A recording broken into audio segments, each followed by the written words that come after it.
A Die Hard Christmas, the holiday classic.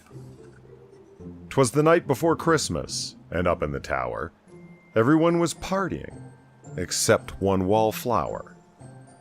John McClane missed his wife. Things weren't the same since Holly had moved west and changed her last name. He had tried to win her back, but she still said no. While unbeknownst to them, there was trouble below. A truck had pulled up, and who should disembark but 14 men whose intentions were dark. They spoke not a word and unloaded big crates. They cut the phone lines and locked all the gates. Carl swept the ground floor, shooting every guard dead, while visions of bearer bonds danced in his head. John took off his shoes, making fists with his toes. It actually worked. Well, what do you know? When out of the lobby, there arose such a clatter, he sprung to the door to see what was the matter. When what to his wondering eyes should appear, holy crap, there are terrorists here!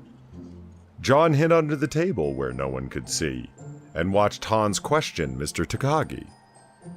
I'm going to count to 3, there will not be a 4. Give me the codes to open the vault door.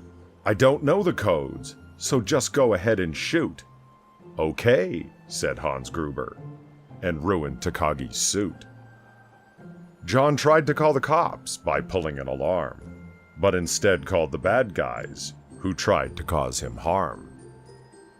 But John killed Tony, who had very small feet, and sent him to the terrorists, a Yuletide treat. He put a Santa hat on the German, and eyes all aglow, wrote, "Now I have a machine gun. Ho, ho, ho." Carl was furious. Tony was his brother. He chased John across the roof, and they shot at each other. John was able to escape through the ventilation shafts. Come out to the coast, he sighed. We'll have a few laughs. At Nakatomi Tower, Sergeant Powell appeared. He checked the whole lobby and saw nothing weird. He was pulling away, but he didn't get far before Marco landed on the hood of his car. Powell drove away backwards, screaming in fright. "Welcome to the party, pal," John yelled with delight. More police arrived, the FBI, and a SWAT team. But Hans didn't mind. It was all part of his scheme.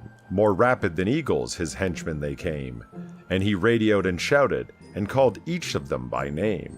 Now Eddie, now James, now Franco, now Yuli, on Fritz, on Carl, hair long and unruly. They shot the SWAT tank with a surface-to-air missile and knocked it away, like the down of a thistle. Now John McClane was angry indeed. He blew up the terrorists and called them jerkweed. Ellis told Hans, "Booby, I'm your white knight." Hans shot him dead, giving the hostages a fright. Hans went to go check on the explosives fuse and saw that poor John wasn't wearing any shoes. John fled from Carl and Hans, but alas, he had run barefoot over sharp, broken glass. His feet, how they hurt, his soles, oh, so bloody.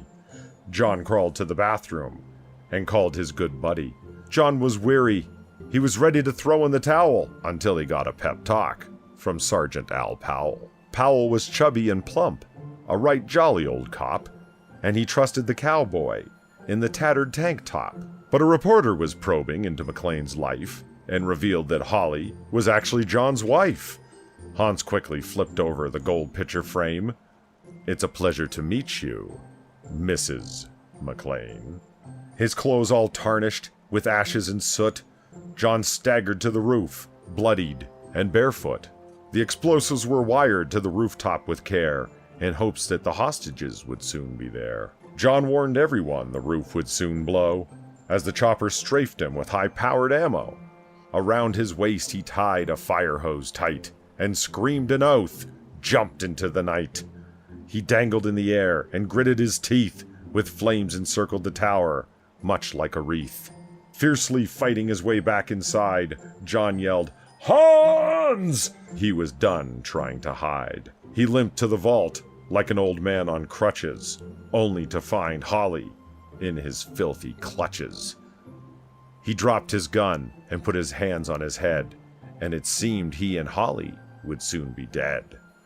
But with a secret gun taped to his back, John shot Hans in a surprise attack.